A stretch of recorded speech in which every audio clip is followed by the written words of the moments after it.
Good afternoon, everyone. Today, I will present the work we've done on heat-shock protein 90 or HSP90 complexes. HSP90 is a molecular chaperone and one of the most abundant proteins expressed in cells.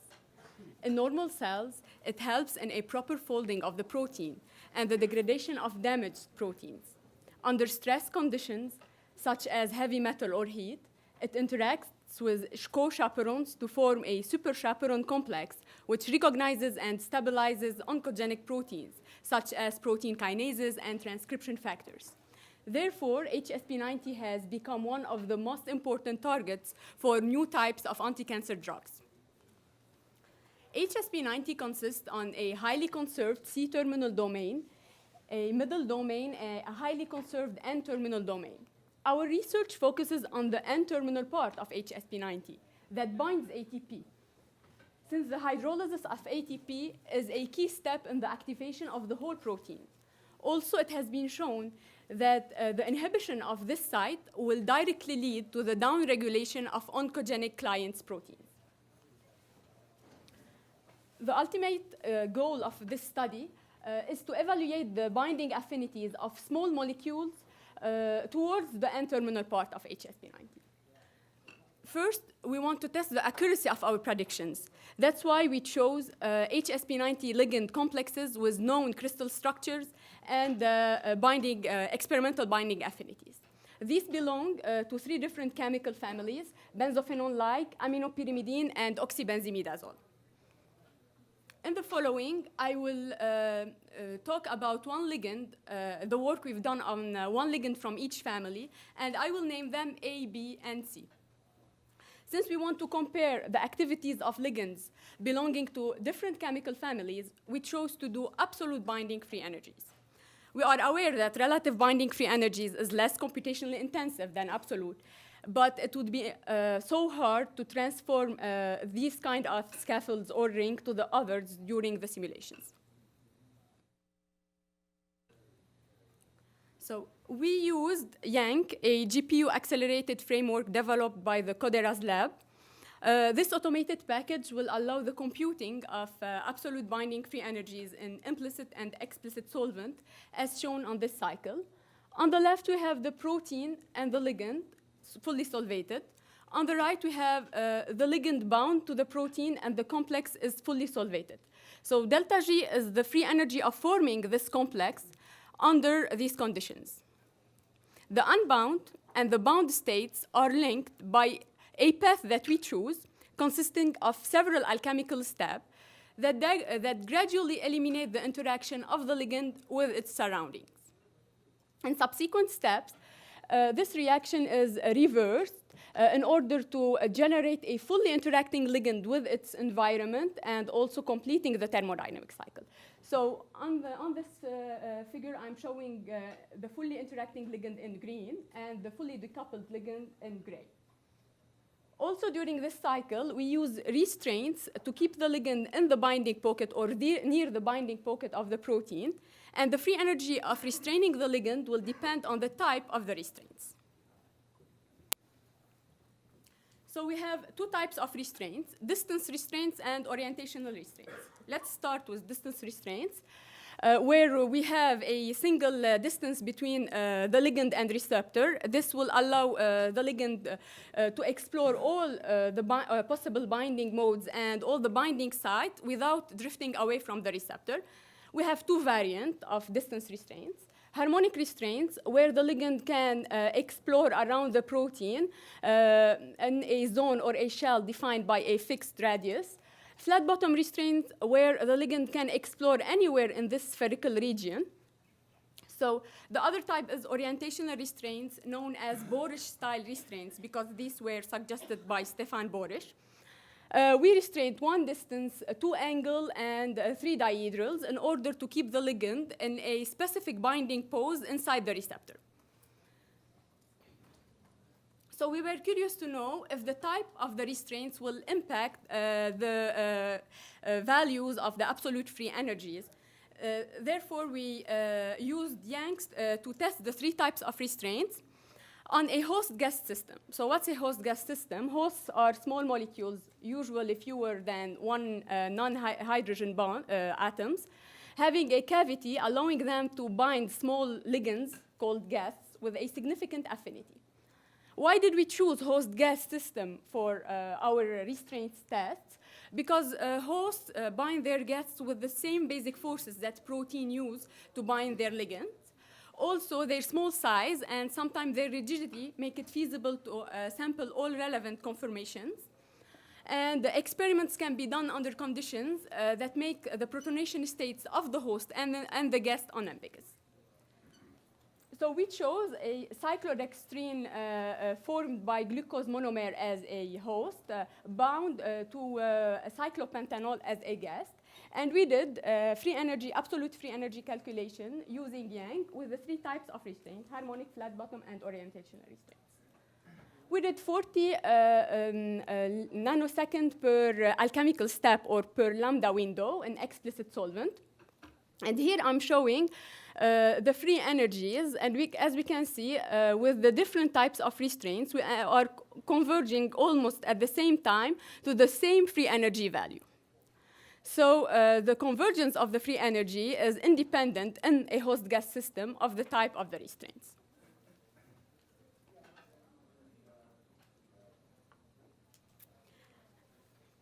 So after that, we wanted to choose one type of restraints to apply it on the main system we are studying, the heat shock protein 90 ligand complexes.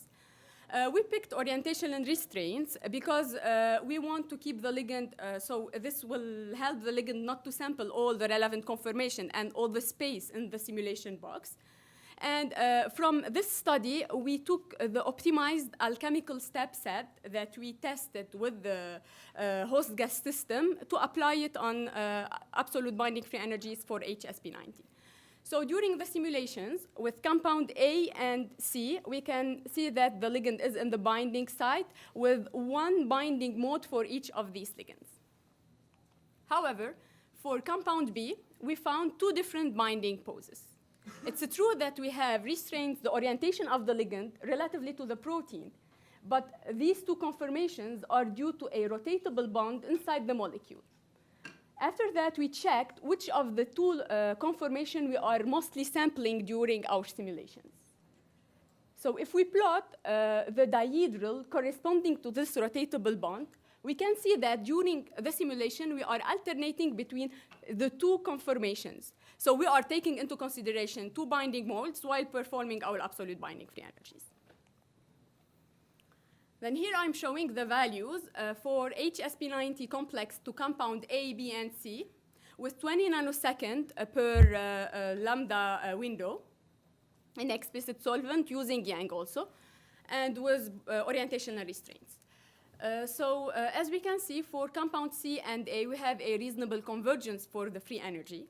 However, for compound B, we have a slower or more difficult convergence, and this could be explained by the fact that this ligand need to be sampled, the simulation need to sample the 2 conformation of this ligand because it has 2 different binding modes. After that, we compared our computed free energies to the experimental values shown as dashed line on the graph, and the respective experimental values are here at the bottom of the slide. So we were able to compare our results with the experimental binding affinities, and we found the same ranking for the 3 ligands with an offset of 2 to 3 kilocal per mole.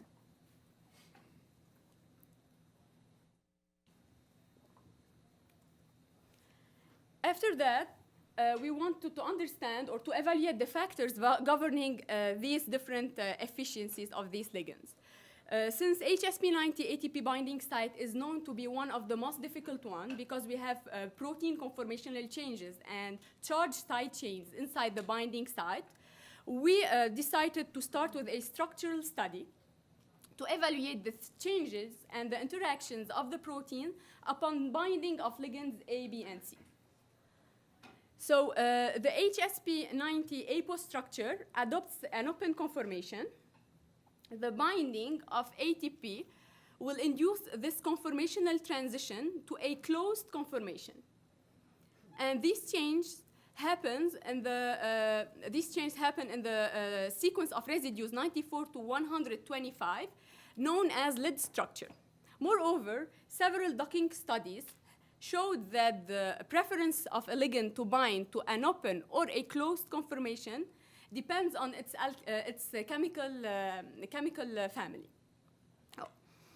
That's why we wanted to, since A, B, and C are from different chemical families, we wanted to see how they make changes in while binding to the protein. So the starting crystal structure of these complexes adopt a closed conformation, and this can be validated by these contact maps. So here I'm showing the residue-residue contact of the APO-HSP90, and here are the residue-residue contact of HSP90 complexed with compound A.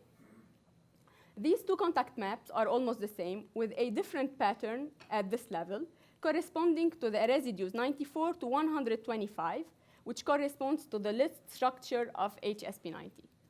If we zoom in on this pattern, we can see that during the simulation, the lid structure of HSP90 has more contacts, residue-residue contacts, than the APO structure of HSP90.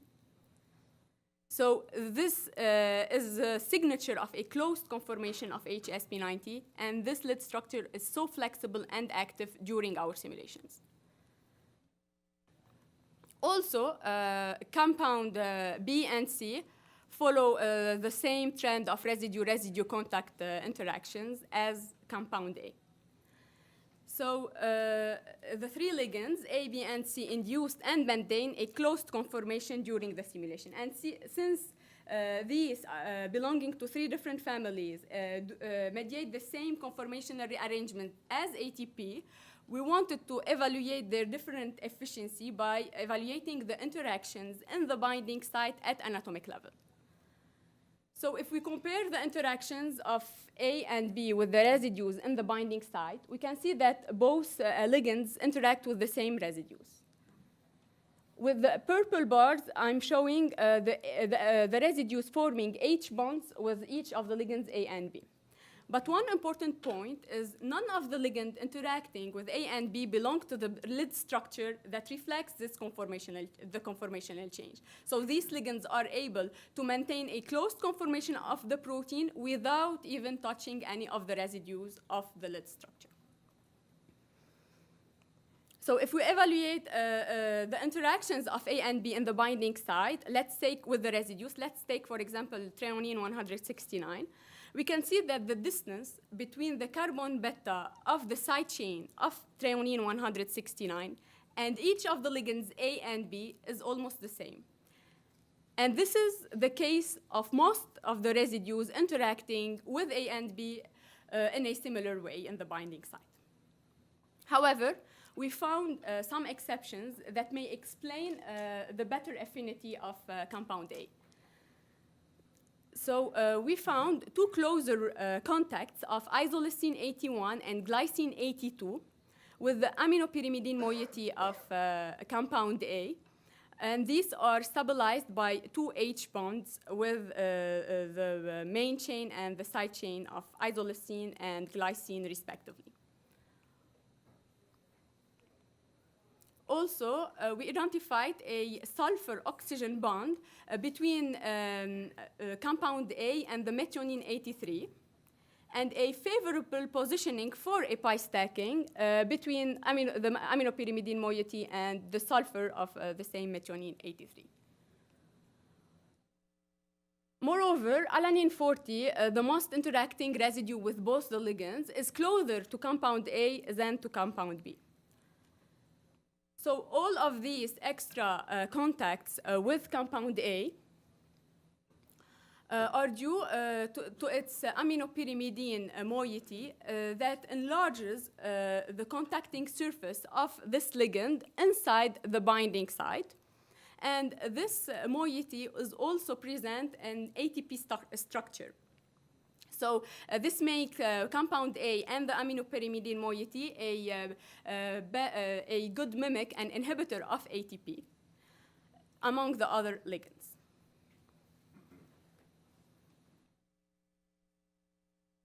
one of the most important challenge during performing our absolute binding free energy is to take into consideration the different tautomers forms of the ligands we are studying. So in our case, we considered the neutral form since after analyzing the interactions of the ligand in the binding site in the first crystal structure or in the initial structure that we are studying.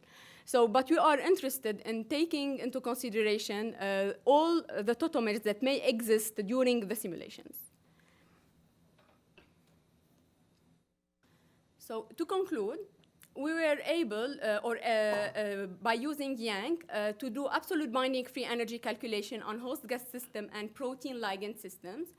So for the host gas system, we found that the free energy convergence is independent of the type of restraints.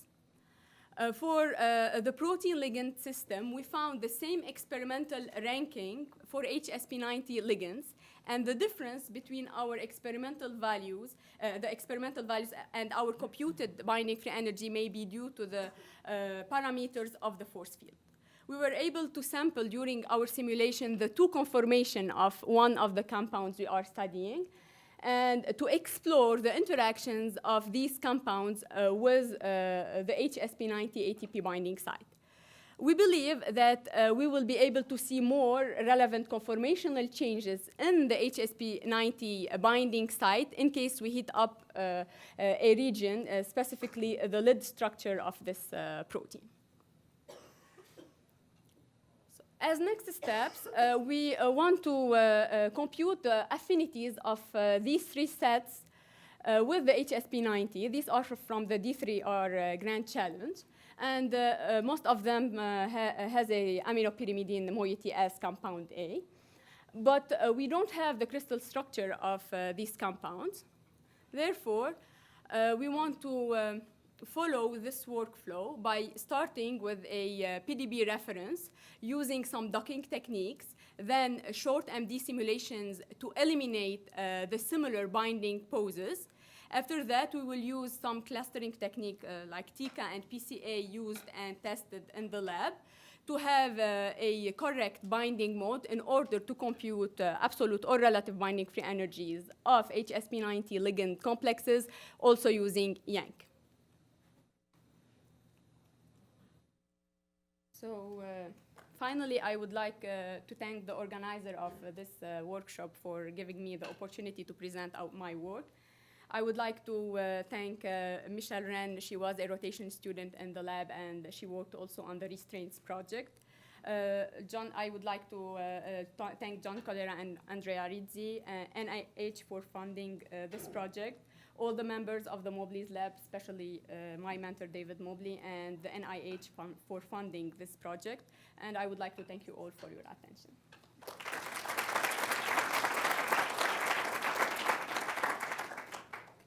Questions for Léa? Out in the back. Yeah, thanks. Very nice presentation. The relative ranking of the compounds was consistent right from the very beginning of your simulation, so even before you reached convergence. Is that common in other data sets you've looked at? Is that a feature that's often preserved? That the convergence, yeah, if you get the convergence, but the relative ranking was good right from the beginning. Yes. Yeah, the ranking was good from the beginning, but if we can see here, we have the compound C converging in another direction than these two compounds. So this was, I think it's not, or it's something curious to know why. So, but I like, so actually it's, if we compare the HSP90 to here also, okay, we have with the different restraints, okay, here, sorry. So we are asking me if it's common to see that we have the same ranking from the beginning of the convergence of our simulations. Maybe this is one data set, I don't know. Yes, since it's the only data set that I have on HSP90, but I can talk about T4 lysozyme complex. So we are also studying T4 lysozyme, and we can see that the convergence at the beginning, not for the whole congeneric series that we are studying, is the same. But I cannot like say because I'm just studying two types of molecules. Christopher? I've never worked with HSP90, but if ligand binding causes lid closing, then I would expect that you might be able to see two-state binding kinetics to this enzyme, which should have separate on and off rates, so possibly separate thermodynamics. Have you thought of doing the free energy calculations separately to the lid open and lid closed forms, not allowing the lid to open or close, and then seeing if there is two-state binding kinetics, see if you can relate it to that? Mm-hmm. Yeah, actually, it's a good point. We didn't think about it since we started from the crystal structure already in the closed conformation. But it would be interesting to see if these ligands will bind already to the open structure by using. We cannot do it if we don't have a good docking approach to see the comparison of if it because I saw several docking studies where they are showing that some ligands can bind to the two structures, the apo and the open conformation and the closed conformation. But some others don't have this possibility, like the ligands we are studying. So these in the beginning don't have the possibility to bind to the unopen conformation. So that's why it would be a possibility if we heat up this structure to see if we will have this transition and if these ligands will stay stable in an open conformation, or even if we will see this open conformation during the simulation.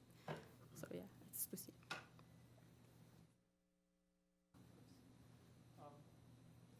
Few things. First of all, the actual structure of HSP90 in solution in able form, it's still very much an open question. We can discuss a little bit more about that later. But okay, the crystal structure in able form is the one you study. But when you perform biophysics, it's pretty complicated.